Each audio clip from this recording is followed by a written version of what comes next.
Hello everyone, I am Damayanti. Welcome to my YouTube channel. एबे मु आलोचना करी 6 semester Odia honours DSC paper 3 unit 2 Dimiri Phula Akhil Mohan Pattnaik लव question. Question number 1, Dimiri Phula गल्पर नामकरण सार्थकता प्रतिपादन कर। साहित्य सृष्टि रे सबुठारु महत्वपूर्ण विभव होउची नामकरण। नामकरणर स्रष्टार व्यक्तित्व स्पष्ट हुए। नामकरण साहित्य सृष्टि रे मुखशाला सदृश। एथिरे स्रष्टार उद्देश्य मध्य निहित थाए। डिमिरी गछर फूल अछि निश्चय, किंतु केही केबे ताकू देखि न थाए। बास्ना तार सुंघी न थाए, सौंदर्य तार उपलब्धि करि न थाए।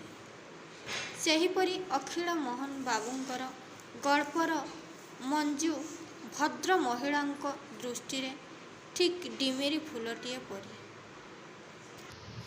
लेखक निजे एही गल्परे अन्यतम भूमिका ग्रहण करिसेंती।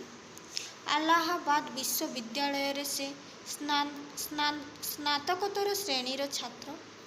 पूजा छुट्टी अवसर कटाइबाकू जाइछंती गौहाटी सहरर एक अभिजात पड़ारे से अवस्थान करुथांती टीभ्यू होटेल रे। दिने संध्यारे पदचारण पाई से किछि दूर आगे जाइछंती। पाग प्रतिकूल होई आसिछि। हठात कलाहांडिया मेघ परे परे बिजुली ओ घड़घड़ी,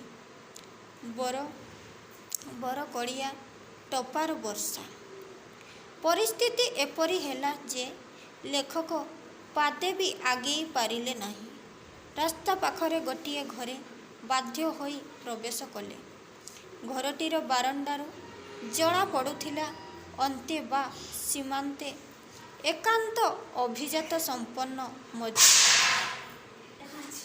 बेत नाम फलक, चिठी बाक्स, परदा आदि सबुथिरे तांकर नजर पड़िला। रास्ता पाखरे गोटिए घरे बाध्य होई प्रवेश कले। घरटीर बारंडारू जना पड़ुथिला अंते बा सीमांते एकांत अभिजात संपन्न मोजाइक। बेत नाम फलक, चिठी बाक्स, परदा आदि सबुथिरे तांकर नजर पड़िला। घरटीरे प्राय केही नथिले। खूब वर्षा पवनरे भी झरका कबाट बंद होईगला। परदा गुड़िक फरफर होई उड़ुथिला। प्रबल पवनरे घरे बहीपत्र माने पारा उड़ीबा परी शब्द सृष्टि करुथिले। ठीक एही समय रे एक दीर्घ कृष्णकाय गाड़ी पट्टिकरे पहुंचीछि। गाड़ीर आलोक स्पष्ट होई पड़िछि गाल्पिकंक उपरे। आलोक बंद होईछि। गाड़ीरू हठात शुभिछि, आरे संजय। तापरे पौढ़ भद्र महिला लेखकंकु धरी नेइछंती घर भितरकू। केते आपणार कथा, केते प्रश्न, केते अन्वेषा, किंतु लेखक नीरव जे से संजय नुहंती। एकथा कहिबाकू तांकू अवकाश नाही। आलोचनार मुख्य मंजू भद्र महिलांक कन्या बाहारे केउठी गवेषणा करुछि। केते बड़ पूजा छुट्टीटाए गला हेले से आसिला नाही। बापा तार प्लेन टिकेट पठाई थिले, तथापि भी से आसिला नाही। निकटरे आसंता डिसेम्बर से पुणी बिलात जीव। तापरे किए जाने ता सहित आउ साक्षात होई पारिबो कि नाही। भद्र महिला अभारित भावे एतक कही जाउथिले। सबु अपरिचित मध्यरे एई जबरदस्त परिचय भाव लेखकंकु अस्वस्तिकर बोध होइथाए। किंतु निरुपाय से वर्षा न कमिबा पर्यंत तांकु सबु सहिबाकू पड़िबो। से सबु शुणी जाउथिले। कॉफी खाइबा, चा न खाइबा परे केते चीनी दरकार हुए आदि। କିନ୍ତୁ କୌଣସି ଉତ୍ତର ଦେଇନଥିଲେ। କାଳେ ଭୁଲ ହୋଇଯିବ ବୋଲି। ବର୍ଷା କମିଯିବାରୁ ଲେଖକ ହୋଟେଲ ଅଭିମୁଖେ ବାହାରି ପଡ଼ିଲେ। ଘଣ୍ଟାକୁ ଚାହିଁ ସେ ହୋଟେଲ ଫେରିବାରେ ଇଙ୍ଗିତ ଦେଲେ। ବାହାରେ ଜଣଙ୍କ ସହିତ ଆପଏଣ୍ଟମେଣ୍ଟ ଅଛି ବୋଲି କହିଲେ। ଭଦ୍ରମହିଳା ଦୁଆର ଯାଏ ବଳେଇ ଦେବାକୁ ଆସିଲେ। ଭଦ୍ରମହିଳାଙ୍କ ଗାଡ଼ି ନେଇ ତାଙ୍କୁ ହୋଟେଲରେ ଛାଡ଼ି ଆସିଲେ। ପରଦିନ ପ୍ରଭାତରେ ହୋଟେଲରେ 24 ନମ୍ବର ପ୍ରକୋଷ୍ଠରେ ପହଞ୍ଚିଲେ ଜଣେ ପ୍ରୌଢ଼ ଭଦ୍ରବ୍ୟକ୍ତି। ଲୁଗା, ପଞ୍ଜାବୀ ଓ ବାଡ଼ି ତାଙ୍କର ଆଭିଜାତ୍ୟର ସ୍ପଷ୍ଟ ସୂଚନା ଦେଇଥିଲା। ଭଦ୍ରବ୍ୟକ୍ତି କବାଟରେ ଆଘାତ କରି ଅନୁମତି ମାଗିଲେ।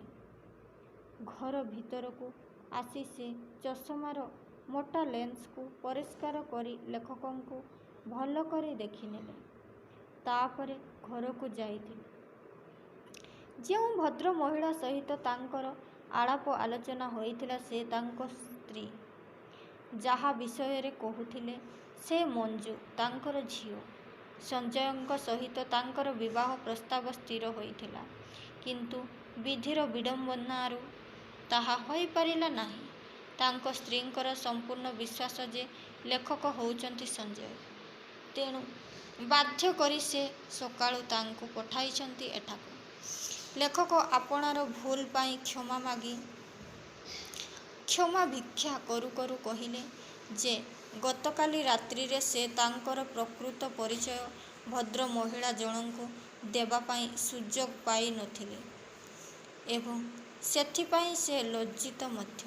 କିନ୍ତୁ ସେ ସବୁର ଆବଶ୍ୟକତା ନାହିଁ ବୋଲି ଭଦ୍ରବ୍ୟକ୍ତି ତାଙ୍କୁ ବୁଝାଇ ଦେଲେ ଏବଂ ଲେଖକଙ୍କୁ ସେ ଅନୁରୋଧ କଲେ ସଞ୍ଜୟ ଭୂମିକାରେ ଅଭିନୟ କରିବା ପାଇଁ। ଅନେକ ଦିନ ପରେ ସେ ତାଙ୍କ ସ୍ତ୍ରୀଙ୍କୁ ଖୁସି ହେବାର ଦେଖିଲେ। ଏହା ଏକ ଭ୍ରମ, ଏକ ନିରପରାଧ ଭ୍ରମରେ କେହି ଯଦି ଟିକିଏ ଖୁସି ହୋଇପାରିଲେ ତେବେ ସେତିକି ଯଥେଷ୍ଟ। ଲେଖକଙ୍କୁ ବାରମ୍ବାର ଅନୁରୋଧ କଲେ ଜୀବନର କର୍ମବ୍ୟସ୍ତତାର ମଧ୍ୟରେ ଥରେ ଥରେ ଆସି ସଞ୍ଜୟ ଭୂମିକାରେ ଅଭିନୟ କରିବାକୁ। ତାଙ୍କର ଧନର କେବେ ଅଭାବ ନଥିଲା ନା ଆଜି ନାହିଁ।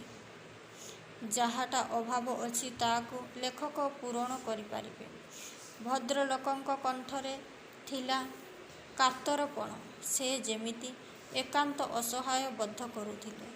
ଲେଖକ କଥା ହେଲେ ଆସିବେ ବୋଲି ଏବଂ ଅଭିନୟ କରିବେ। ଭଦ୍ରବ୍ୟକ୍ତି ପୁଣି କହିଲେ ଲେଖକ କାଲି ଦିଲ୍ଲୀ ଯାଉଥିବାର ସେ ଶୁଣିପାରିଛନ୍ତି।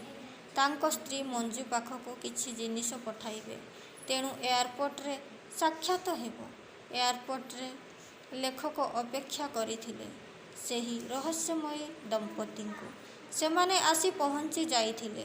ଭଦ୍ରମହିଳା ଏକ ସୁନ୍ଦର ପ୍ୟାକେଟ ବଢ଼ାଇ ଦେଲେ ଲେଖକଙ୍କ ହାତକୁ। ଏଇଟା ମଞ୍ଜୁ ପାଇଁ। ଲେଖକ ଭଦ୍ରମହିଳାଙ୍କୁ କିଛି ଦୂରକୁ ଡାକିନେଲେ। ତାଙ୍କୁ ଠିକଣା ପଚାରିଲେ। ଭଦ୍ରମହିଳାଙ୍କ ମୁହଁ ସେତିକିରେ ଥମଥମ ହୋଇଗଲା। ଆଖି କାଚର ଆଖି ପରି ନିଥର ହୋଇଗଲା। ଭଦ୍ରବ୍ୟକ୍ତି ଲେଖକଙ୍କ କାନ ପାଖକୁ ମୁହଁ ଆଣି କହିଲେ ସେ ମଧ୍ୟ ମଞ୍ଜୁର ଠିକଣା ଜାଣିନାହାନ୍ତି। ମଞ୍ଜୁ ନାହିଁ। ଅନେକ ଦିନ ତଳୁ 3rd ଇୟର୍ରେ ପଢ଼ୁଥିବା ବେଳେ ତା'ର ମୃତ୍ୟୁ ହୋଇଥିଲା। ସେତେବେଳେ ତାଙ୍କ ସ୍ତ୍ରୀଙ୍କର ମୁଣ୍ଡ ଖରାପ ହୋଇଯାଇଥିଲା। ଅଧିକ ଖରାପ ହେବାର ଆଶଙ୍କା କରି ତାଙ୍କୁ ଏ ବିଷୟରେ ଜଣାଯାଇ ନାହିଁ। ତାଙ୍କୁ ବୁଝାଇ ଦିଆଯାଇଛି ଯେ ମଞ୍ଜୁ ରିସର୍ଚ୍ଚ କରୁଛି। ଆସନ୍ତା ଡିସେମ୍ବରକୁ ସେ ବିଲାତ ଯିବ। ତା' ପାଖକୁ ଟଙ୍କା ପଠାଯାଇଛି। ପ୍ଲେନ୍ ଟିକେଟ ପଠାଯାଇଛି। ପ୍ଲେନ୍ଟି ଭୂମିକୁ ଛାଡ଼ିବାର ସମୟ ହୋଇଯାଇଥିଲା। ପ୍ଲେନ୍ରୁ ଲେଖକଙ୍କୁ ବାରମ୍ବାର ଆହ୍ୱାନ କରାଯାଉଥିଲା। ସେ ଉପରକୁ ଉଠିଗଲେ। ଅତି ସଦୟ ଭାବରେ ସେ ଦମ୍ପତି ତାଙ୍କୁ ହାତ ହଲାଇ ବିଦାୟ ଦେଲେ। ମଞ୍ଜୁ ମରିଯାଇଥିଲେ ମଧ୍ୟ ଭଦ୍ରମହିଳାଙ୍କ ଆଶା ଥିଲା ମଞ୍ଜୁ ବଞ୍ଚିଛି।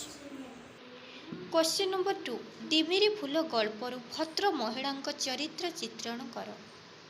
अखिल मोहन पट्टनायक डिमिरी फूल गल्पटी एक भिन्न स्वाद गल्प। यह मातृ हृदयर स्नेह और संवेदन को प्रतिफलित करे। यह बाह्य परंपरा नुहे बरं एक असहाय माँ हृदय को लोकलोचन को आने।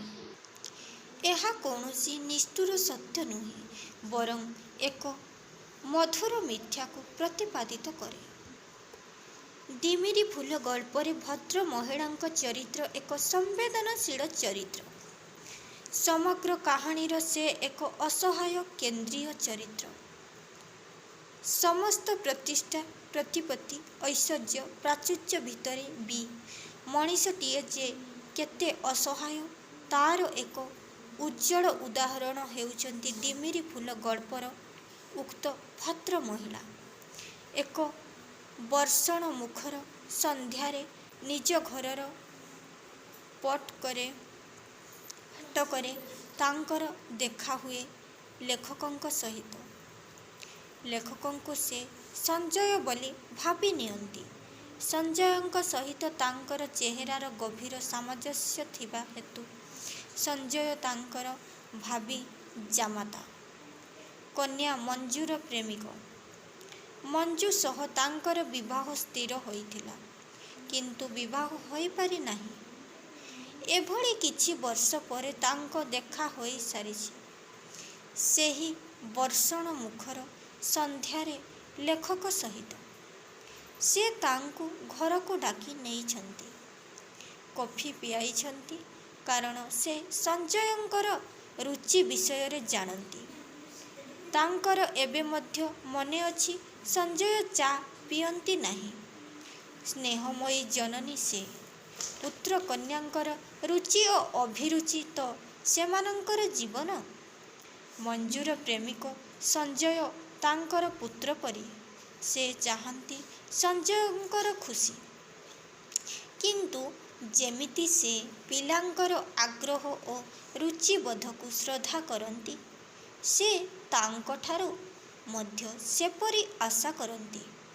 पिलामाने मध्य सेमिति पिता मातांकर रुचि आग्रह और अभ्यास को ध्यान रे रखिबा उचित किंतु ताहा हुए नहीं। समय संगे संगे पिलामाने मध्य बदली जाती। यौवन रे पाद देउ देउ सेमाने भूली जाती आत्मीय मानंगु। आनंद रे उड़ी बुलुथिबाकु इच्छा हुए प्रजापति परी। भद्र महिला भाव प्रवणता को सम्मान देबाको अवश्य लेखकंक उपाय नथिला। से तो संजय नुहंती केमिति बा जानिबे भद्र महिला चारे केते चामच चीनी खाती। भद्र महिला सबु स्नेह श्रद्धार केंद्र बिंदु थिला मंजू। एबे बड़ पूजा छुट्टी रे टिके आसी बुली गला नाही बोली से दुखित होउथिले। से मंजू पाई जेमिति से बंची रहिथिले। झियो मंजू पाई तांको मनरे थिबा स्नेह ममता को से अजाड़ी देइथिले संजयंको उपरे। सेथिरे पुणी मिसी रहिथिला अभिमान। तथापि तांको स्नेह अनाबिल थिबा उभय मंजू और संजयंको पाई। माँ से स्नेहमयी संतान संततिंको गर्भधारिणी। बापांको अपेक्षा धैर्य तांकर कम। संतान संततिंको भल मंदरे सेमानंकर आवेग और उत्कंठार प्लावन हेबा स्वाभाविक। तेणु तांको मंजूर मृत्यु भली एक दुख संवाद जणाई नाहंती। भद्र महिलांकर चरित्र एक गुरुत्वपूर्ण दिगरे निदर्शन मिले। एयरपोर्ट रे मंजू पाई से आनिछंती प्याकेट टाए। से जानिछंती जे ए सबु मिथ्या और मूल्यहीन। सबु प्रतारणा भितरे जीवनर सत्य फुटी उठे। मंजू नाही। से केबेठू मरी जाइछि। केबेठू तार ठिकଣା हजि जाइछि एकथा तांको जଣା नाही। ସେ ମଞ୍ଜୁ ପାଇଁ ଆଣିଛନ୍ତି ଏକ ସୁନ୍ଦର ପ୍ୟାକେଟ। ସୁନ୍ଦର ଇଂରାଜୀରେ ସେ ଲେଖକଙ୍କୁ କହିଛନ୍ତି, this is for Manju, don't mind the trouble. ଏଥିରେ ତାଙ୍କର ମଞ୍ଜୁ ପାଇଁ ଶ୍ରଦ୍ଧା ଓ ନିଜର ସୌଜନ୍ୟ ବିଷୟ ଜଣାପଡ଼େ। ମସ୍ତିଷ୍କ ବିକୃତି ହୋଇଥିଲେ ମଧ୍ୟ ସେ ମନେ ରଖିଛନ୍ତି ଯେ ସେ ଚା ନ ପିଇ କଫି ଖାଇବା କଥା। ତାଙ୍କର ବ୍ୟବହାରରେ ମଧ୍ୟ କୌଣସି ତ୍ରୁଟି ପରିଲକ୍ଷିତ ହୁଏ ନାହିଁ। ଗଳ୍ପର ପ୍ରାରମ୍ଭରୁ ଶେଷ ପର୍ଯ୍ୟନ୍ତ ତାଙ୍କର ବ୍ୟବହାର ମାର୍ଜିତ ଓ ସୌଜନ୍ୟ। ଅଖିଳ ମୋହନଙ୍କ ଡିମିରି ଫୁଲ ଗଳ୍ପରେ ଭଦ୍ର ମହିଳା ଜଣେ ସ୍ନେହମୟୀ ଜନନୀ, ଅସହାୟ ଆଭିଜାତ୍ୟ ସମ୍ପନ୍ନ ମହିଳା ଭାବରେ ବର୍ଣ୍ଣିତ। ଅଖିଳ ବାବୁଙ୍କ ଲେଖନୀରେ ଏହି ଚରିତ୍ରଟି ବେଶ୍ ସରସ, ସୁନ୍ଦର ଓ କରୁଣାମୟ ତଥା ପ୍ରଭାବଶାଳୀ ହୋଇପଡ଼ିଛି। କ୍ୱେଶ୍ଚନ୍ ନମ୍ବର 3, ଏକ ସାର୍ଥକ କ୍ଷୁଦ୍ର ଗଳ୍ପ ଭାବରେ ଡିମିରି ଫୁଲ ଗଳ୍ପର ମୂଲ୍ୟାୟନ କର। ଆଧୁନିକ ଜୀବନର ଖଣ୍ଡିତ ଭାବମୟ ରୂପେ ହେଉଛି କ୍ଷୁଦ୍ର ଗଳ୍ପ। ଏଥିରେ ବହୁ ଚରିତ୍ରର ସମାବେଶ ହୋଇଛି। ଏଥିରେ ଥାଏ ନାଟକୀୟ ସଂଘର୍ଷ। ବର୍ଣ୍ଣନାର ବ୍ୟଞ୍ଜନା ଦେଇ ଏଥିରେ ମିଳେ ସାର୍ଥକତା। ପରିଣତିରେ ଥାଏ ଏହାର ଅନ୍ତହୀନ ଜିଜ୍ଞାସା। ବିଶେଷ ସତର୍କତାର ସହିତ କଥାକାର ତା'ର ମନୋଭାବ ବୟାନ କରେ। ଅଯଥା ବାକ୍ ବିଳାସରୁ ମଧ୍ୟ ଗାଳ୍ପିକ ଥାଏ ଦୂରରେ। ଉପନ୍ୟାସ ଭଳି ଏହା ଶାଖା ପଲ୍ଲବ କୀର୍ଣ୍ଣ ବିରାଟ ବନସ୍ପତି ନୁହେଁ। ସିଧାସଳଖ ତାଳ ଗଛଟିଏ ଗୋଟିଏ ନିର୍ଦ୍ଦିଷ୍ଟ ମୂର୍ତ୍ତିରେ ସୃଷ୍ଟି ହୋଇ ଗୋଟିଏ ନିର୍ଦ୍ଦିଷ୍ଟ ମୂର୍ତ୍ତିରେ ବିଲୀନ ହୁଏ। ସ୍ୱାଧୀନତା ପରବର୍ତ୍ତୀ ଓଡ଼ିଆ ସାହିତ୍ୟରେ ଅଖିଳ ମୋହନ ପଟ୍ଟନାୟକ ଜଣେ ବହୁ ଆଲୋଚିତ ତଥା ବହୁ ପଠିତ ଗାଳ୍ପିକ। ତାଙ୍କ ଗଳ୍ପରେ ଘଟଣା ଚରିତ୍ରର ଏକମୁଖୀନତା ରହିଛି। ମନନଶୀଳତା ଓ ବୌଦ୍ଧିକତା ତାଙ୍କର ଗଳ୍ପରେ ଏକ ବିଶିଷ୍ଟ ଦିଗ। ଆଲୋଚ୍ୟ ଡିମିରି ଫୁଲ ଗଳ୍ପ ଗାଳ୍ପିକଙ୍କ ଅନ୍ୟତମ ସଫଳ ସୃଷ୍ଟି। ଡିମିରି ଫୁଲକୁ କେବେ କେହି ଦେଖି ନଥାଏ, ତଥାପି ତା'ର ଅଭିଧା ଅଛି। ଲୋକେ ବୁଝନ୍ତି ଡିମିରି ଫୁଲ ବୋଲି କୁହନ୍ତି, ଆଶା କରନ୍ତି। ସେହି ଆଶାରେ ହିଁ ବଞ୍ଚି ରହିଛି ଅସହାୟ ଦମ୍ପତିଟିଏ। ସବୁ ସ୍ନେହ, ସବୁ ଆତ୍ମୀୟତା ସେହି ବହୁ ଦିନରୁ ମୃତା ଝିଅଟିଏ ପାଇଁ ଏବେ ବି ସଞ୍ଚିତ ହୋଇଛି।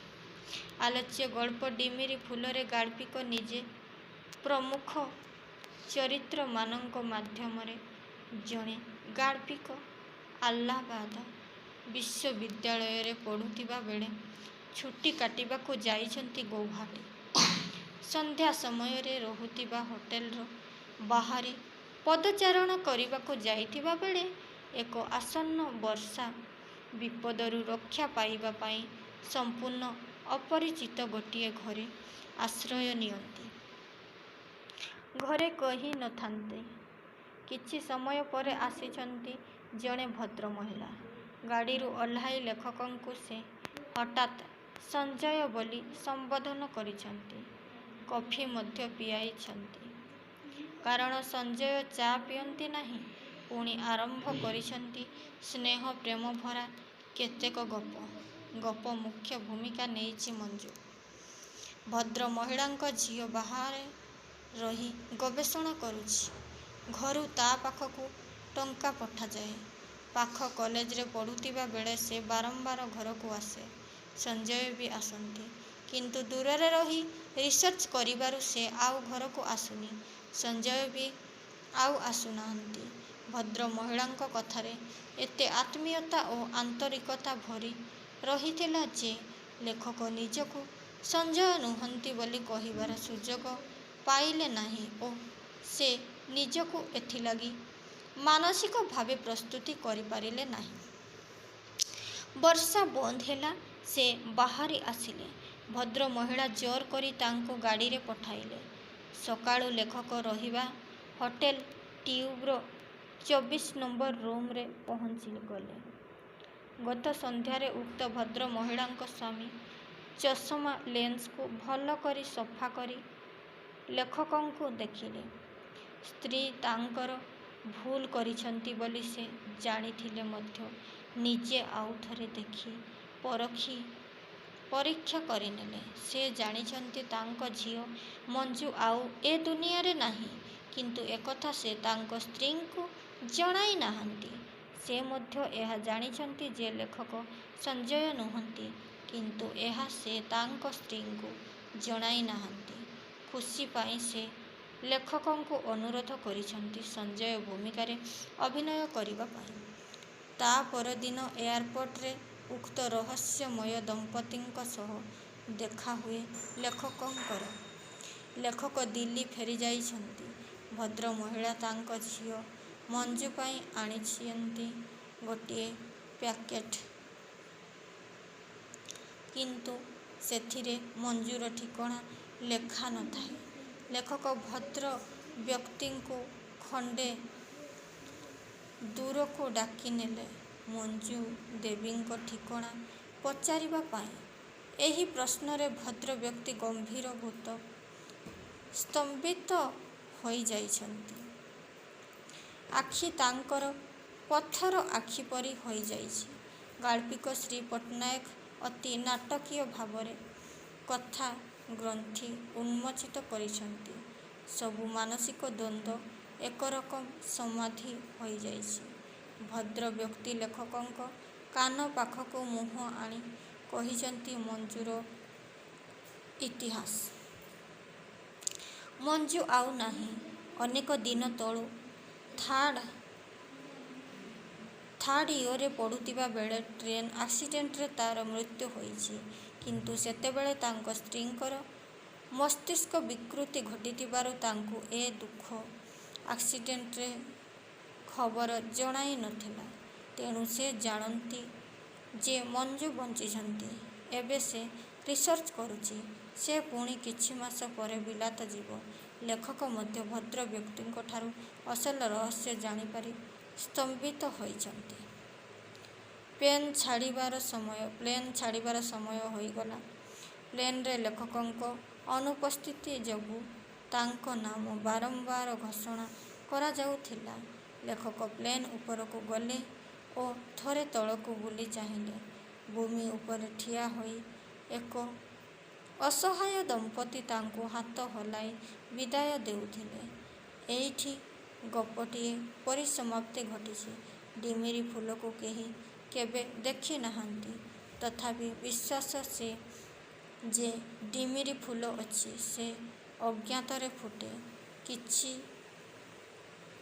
ଠିକ୍ ସେହିପରି ମଞ୍ଜୁ ଏ ଦୁନିଆରେ ନାହିଁ, ତଥାପି ତା'ର ଆସିବାର ଆଶା ଏବେ ମଧ୍ୟ ରହିଛି ମା ମନରେ।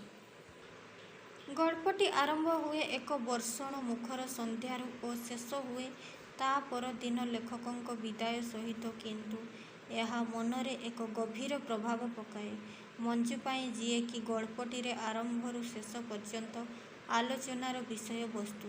ତା'ର ମୃତ୍ୟୁରେ ଏ କାହାଣୀର ଆରମ୍ଭ। ଯେ ପର୍ଯ୍ୟନ୍ତ ମଣିଷର ମନରେ ସ୍ନେହ, ଶ୍ରଦ୍ଧା, ସହାନୁଭୂତି ଥିବ, ସେ ପର୍ଯ୍ୟନ୍ତ ମଞ୍ଜୁ। ତା'ର ମୃତ୍ୟୁରେ ଏ କାହାଣୀର ଆରମ୍ଭ।